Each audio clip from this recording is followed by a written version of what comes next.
Habits a Mindset Hunter. Chasseur d'habitudes et d'état d'esprit. Cazador de hábitos y mentalidad. Un état d'esprit innovant pour une vie épanouie. Une émission de et avec Melika Badreddine. Bonjour à tous, bonjour chère communauté. Vous nous soutenez, vous nous écoutez depuis les 53 pays, merci. Aujourd'hui, nous avons le grand plaisir, la joie et l'honneur de recevoir Zoé Debouy. L'invité du jour. J'ai le grand plaisir de recevoir Zoé Debouy. Aujourd'hui, Zoé, tu es diététicienne, nutritionniste en libéral. Et dès ton installation, tu as souhaité te spécialiser. Donc tu accompagnes les personnes qui te sollicitent pour retrouver au fil des mois une relation sereine à l'alimentation, à leur corps, une relation qui soit une relation sans contrôle, sans lutte, sans préoccupation. Et aujourd'hui, tu vas nous parler comment apprendre à voir peut-être les TCA, tu vas nous dire un petit peu ce que c'est, autrement, et tu vas nous en dire plus déjà sur toi. Bienvenue. Merci beaucoup. Je suis diététicienne, c'est un sujet qui m'intéresse beaucoup, l'humain de façon générale, comment on fonctionne et comment on dysfonctionne aussi dans nos modes de vie et comment on peut apprendre à aller vers plus de bien-être. Et donc via l'alimentation et via le rapport au corps, c'est des sujets majeurs où les gens sont quand même très préoccupés et très malheureux parfois, très en souffrance. Donc oui. Ça me tient beaucoup à cœur de travailler là-dessus. Ce sont des sujets qui sont d'actualité, notamment parce qu'il y a énormément aujourd'hui de contenu sur les réseaux sociaux et ailleurs, et quelquefois c'est du contenu plutôt de désinformation et d'intox plutôt qu'autre chose. Donc tu avais justement envie de nous dire, alors déjà, qu'est-ce que c'est que les TCA ? Comment on peut apprendre à les voir autrement ? Oui, c'est la proposition du jour. Alors déjà, les troubles alimentaires, c'est des pathologies. Souvent, c'est vécu comme un manque de volonté ou une incapacité à tenir du contrôle sur du long terme. Mais voilà, on sait bien aujourd'hui que c'est des pathologies, plutôt des pathologies qui sont classées dans les pathologies cognitives et neurodéveloppementales. Donc, il y a une grosse partie cérébrale, en fait, dans ce fonctionnement. C'est des pathologies où le rapport à l'alimentation, il est préoccupé, anxiogène, souffrant. C'est vraiment la relation à l'alimentation qui est affectée. C'est pas la façon de digérer les aliments. C'est important.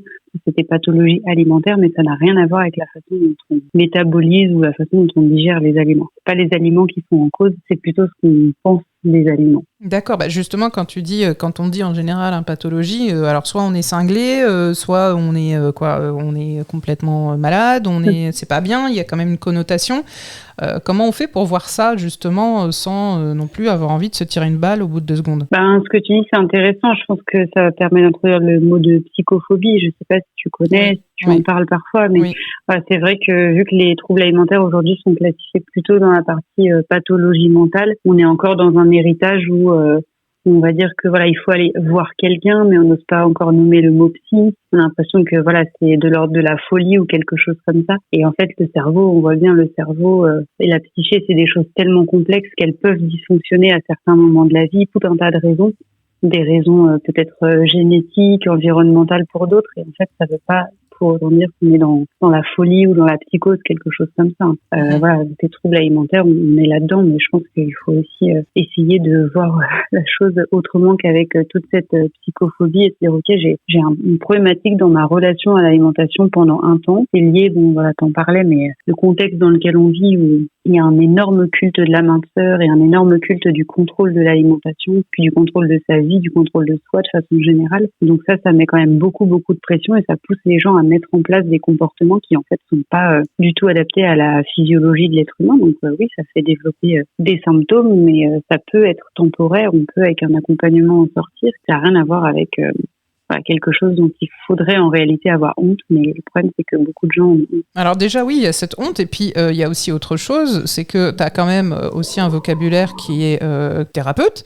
Nous, quand on entend parler d'un diététicien ou d'un nutritionniste, on pense qu'il va nous peser, il va nous mesurer, il va nous dire surtout qu'est-ce qu'il faut pas manger.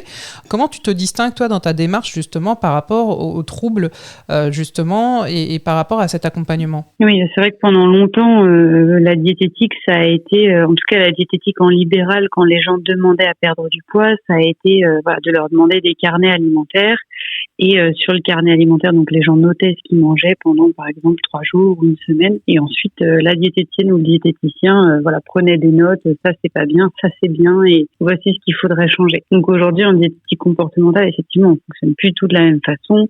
On essaye de comprendre pourquoi une personne s'alimente de cette façon-là, que ce soit lorsqu'elle fait un choix alimentaire. Par exemple, là, je m'apprête à manger. Qu'est-ce qui fait que je vais choisir des haricots verts plutôt que des épinards ou des pommes de terre plutôt que des pâtes? On essaye de comprendre ça, ce qui oriente les choix. Et aussi, lorsque la personne, elle a des symptômes alimentaires ou des comportements alimentaires qui vont être dits pathologiques ou dysfonctionnels. Par exemple, quand il y a une compulsion alimentaire, quand il y a des vomissements suite à une prise alimentaire, etc. On va essayer de comprendre ce qui s'est passé en elle pour expliquer ce comportement et après de faire évoluer dans un but de bien-être, en fait. Alors, quand tu dis ce qui s'est passé en elle, est-ce que tu peux au préciser niveau, un peu? Ouais. Alors surtout, on va beaucoup travailler avec les pensées, les croyances et avec les émotions, en fait, parce que globalement, c'est ce qui fait notre expérience humaine tous les jours. Il y a nos actes, mais il y a aussi beaucoup ce qu'on a dans la tête et ce qu'on ressent émotionnellement. Et en fait, tout ça, ça va avoir des répercussions sur notre relation à l'alimentation. Donc, c'est ce qu'on va aller explorer. Comment, quand on est déjà dans ce brouillard-là, et faut dire ce qui est, soit on est,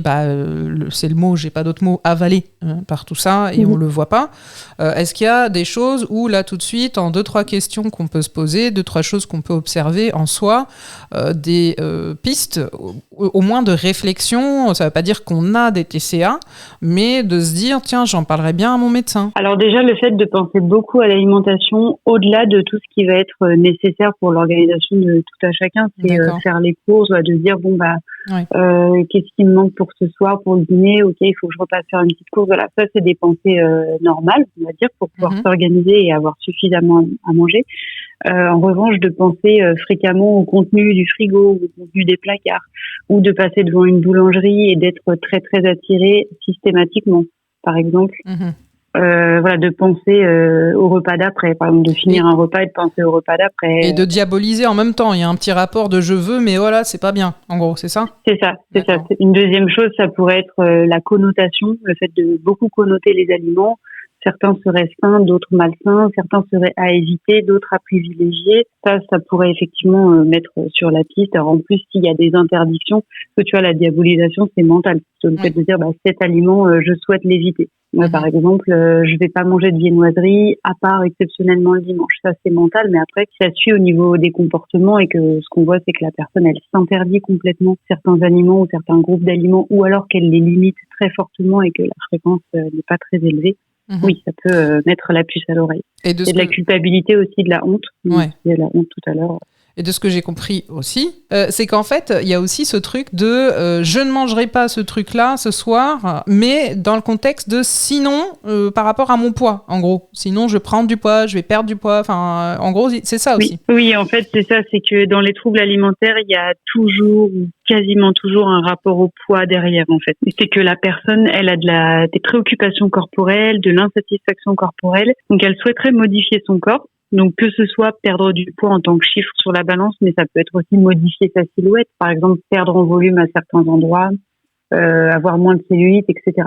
Les modifications corporelles, ça va toujours dans le sens des standards de beauté. Il y a très peu de gens qui sont, par exemple, plus corpulents que les standards de beauté, qui se disent, pour me trouver plus belle, j'aimerais prendre 5 cm de tour de taille. Ça va toujours, dans le sens du standard de beauté. Et vu que le standard de beauté est plutôt mince, la plupart des gens veulent perdre du poids, perdre du volume pour s'en rapprocher. Donc il y a toujours ça, effectivement, et du coup c'est associé à des comportements de contrôle de l'alimentation dans le but de réduire les dépenses, les apports alimentaires, et il y a aussi des comportements de contrôle de la dépense énergétique. Donc plus de sport, marcher plus, faire 10 000 pas par jour, etc., etc. Et c'est là aussi où l'appartenance peut-être culturelle et aussi l'instant T, les époques, rentrent en jeu. On en avait parlé aussi, c'est que évidemment ici en Occident, on va plutôt justement manger moins dans l'optique de perdre du poids. Il y a des pays dans le monde, ils sont rares, où justement on procède plutôt à un gavage des petites filles pour qu'elles correspondent aussi à un certain canon de beauté. On est bien d'accord? Oui, bien sûr. Et puis même au-delà du gavage, parce que comme tu dis, ça devient plutôt rare, mais même au-delà du gavage, il y a des personnes qui décrivent très bien que, en fait, en vivant, par exemple, en France, elles sont exposées à certains standards de beauté et en fait, dans leur famille, si la famille est d'origine d'un autre pays où en fait les standards de beauté ne sont pas les mêmes, dans la famille, on va tout le temps leur dire mais t'es trop mince, tu manges pas assez, t'es malade, etc., etc. Alors que elle se trouve trop grosse, trop corpulente en fait. Donc on voit bien là le choc des cultures qu'il peut y avoir. Effectivement, les standards de beauté sont différents, parfois très différents d'un pays à l'autre et d'une époque à l'autre, même au sein d'un même pays. Donc oui, c'est important de souligner. C'est assez particulier. Est-ce que toi, dans les personnes qui viennent te voir, tu as vu plus de jeunes ou plus d'ados par rapport à avant? Est-ce qu'il y a des choses que tu vois, un petit peu des tendances? Alors, les chiffres, ils sont très clairs en France sur le fait qu'il y ait de plus en plus déjà de gens concernés de façon générale. Il y a de plus en plus de TCA précoces, donc chez des enfants, par exemple, de 7 ans, 8 ans, 12 ans, voilà, ce qui était bien plus rare avant. Et effectivement, voilà, il y a quand même un glissement, ça arrive plutôt au cours de la vie. Après, moi, je l'observe pas énormément parce que j'ai vraiment une patientèle adulte et notamment parce que j'ai une prise en charge, comme on disait au début, avec la diététique comportementale qui est encore assez alternative. Donc, souvent, les gens qui me consultent sont des gens qui ont essayé beaucoup de choses avant et n'ayant pas trouvé de solution, ils me consultent. Donc, souvent, voilà, la moyenne d'âge, moi, c'est plutôt des femmes qui ont au moins 30 ans. Voilà, voire plus, mais par contre, oui, les chiffres sont clairs sur le fait qu'il y a de plus en plus de personnes touchées et de tranches d'âge. Et les hommes aussi. Concernés. Oui, et de plus en plus d'hommes aussi, ce qui était quasiment le cas, quasiment pas le cas avant. Bon, est-ce que là-dessus, on voit bien qu'il y a de plus en plus de personnes qui sont concernées, on voit bien qu'il y a de plus en plus d'hommes par rapport à tout ça. Est-ce qu'il y a quand même un petit espoir dans tout ça ou pas? Oui, il y a beaucoup d'espoir. Alors, c'est paradoxal, c'est que je pense malheureusement que les troubles alimentaires vont continuer de s'aggraver si tu veux, en intensité de symptômes et en nombre de personnes touchées dans les années à venir, malheureusement, parce que le culte de la minceur, il recule pas du tout. Et qu'aujourd'hui, il y a aussi beaucoup de préoccupations sur la santé au niveau des aliments, en fait. Voilà, des aliments qui seraient toxiques, d'autres magiques, et ça, c'est de pire en pire. C'est vrai qu'avec les réseaux sociaux, ça va très, très vite. Oui, tu parlais de l'orthorexie aussi. Ouais, voilà, c'est ça. Donc ça, je suis pas sûre que ça s'arrange. En revanche, là où il y a de l'espoir, c'est qu'il y a quand même beaucoup de prise de conscience. Voilà, on parlait de diététique comportementale, mais au-delà de ça, il y a beaucoup de professionnels de santé qui se rendent compte que contrôler son image corporelle, contrôler son corps via l'alimentation, en fait, c'est pas sain et c'est pas fonctionnel. Chez la grande majorité des gens, à long terme, ça ne fonctionne pas et ça crée des conséquences négatives.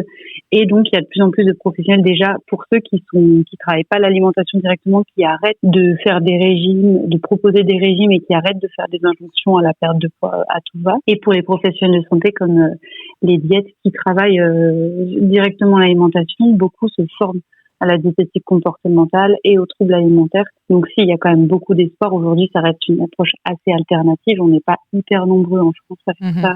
On est quelques centaines, voilà, sur plus de 17 000 diététiciens, c'est pas énorme, mais c'est en plein essor. Ça va augmenter, donc oui, j'ai de l'espoir.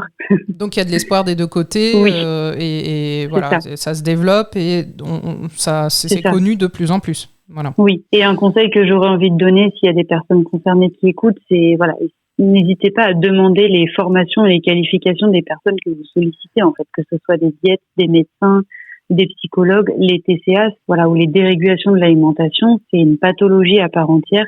Et en fait, on consulte pas n'importe quel thérapeute et surtout, ça fait perdre du temps, en fait, de commencer une énième thérapie avec une personne qui n'est pas formée, même pas informée et qui peut, au-delà de ne pas savoir prendre en charge, qui peut même renforcer certains symptômes en donnant, voilà, c'est ça. Donc, n'hésitez pas à demander les qualifications, c'est pas du tout un problème, je trouve, voilà, faut oser demander. Pourquoi pas chercher des annuaires de professionnels formés et puis voilà, de se faire accompagner, c'est important, mais surtout par une personne qui connaît le sujet. Très bien, je te remercie beaucoup Zoé, reste avec nous. On a encore une dernière question à te poser. Le bon plan de Mélika. Alors justement, est-ce que tu aurais un bon plan je sais que tu adores les listes et les tableaux. Non, ne nie pas. Est-ce que tu aurais un petit exo rapide qu'on pourrait se faire tout seul dans notre coin qui pourrait nous aider, nous donner une petite indication en attendant de trouver dans l'annuaire magique un diététicien formé correctement au TCA? Alors là, ce qui me vient tout de suite, ça pourrait être de faire une liste des pensées concernant l'alimentation. C'est possible qu'il y ait beaucoup de pensées du style tu dois manger moins ou je dois manger moins, il faut manger moins de pâtes, il faut que je diminue la quantité d'huile, il faut que j'arrête absolument les produits industriels, etc. Mais pourquoi pas faire une liste pour déjà constater le nombre de pensées différentes qu'il y a, pourquoi pas même essayer d'évaluer combien de fois par jour elles se présentent. Ça permettra à la personne de prendre conscience de la place que ça prend dans son mental, le fait de penser à l'alimentation. Après, pourquoi pas même donner un petit prénom à cette part qui émet tous les conseils alimentaires, qui serait un petit peu une dictature de l'alimentation là-haut, un peu un tyran qui dirait quoi faire, quoi manger. D'accord. Pourquoi pas lui donner un petit prénom pour se familiariser avec cette part-là. Cette part qui nous dit ce qui est bien et ce qui est pas bien. Voilà, ce qu'il faut faire, ce qu'il faut absolument pas faire, qui est un peu autoritaire, je pense, mais un peu rigide sur les bords. Légèrement. Très légèrement. Oui. Très bien. Merci beaucoup, Zoé. Et puis, on sera ravis de te réinviter, certainement. Avec grand plaisir. Avec grand plaisir. Merci beaucoup. À très bientôt. Merci beaucoup. Juste, on peut te retrouver sur Instagram? Oui, Zoé Desbouilles, tout simplement. Ok, parfait. Tu as des programmes, j'ai vu, et tu donnes des formations. Et tu as un site internet? Oui, j'ai un site internet. C'est aussi zoedesbouilles.com, tout simplement. Parfait. Merci beaucoup. À très bientôt. Cette émission est maintenant terminée. Et comme dit Mélika, fuck bullshit, love. Retrouvez l'ensemble des podcasts de Mélika sur toutes les bonnes plateformes de streaming. Infos, actu, formation, coaching, ouvrages sur melikabadreddine.com.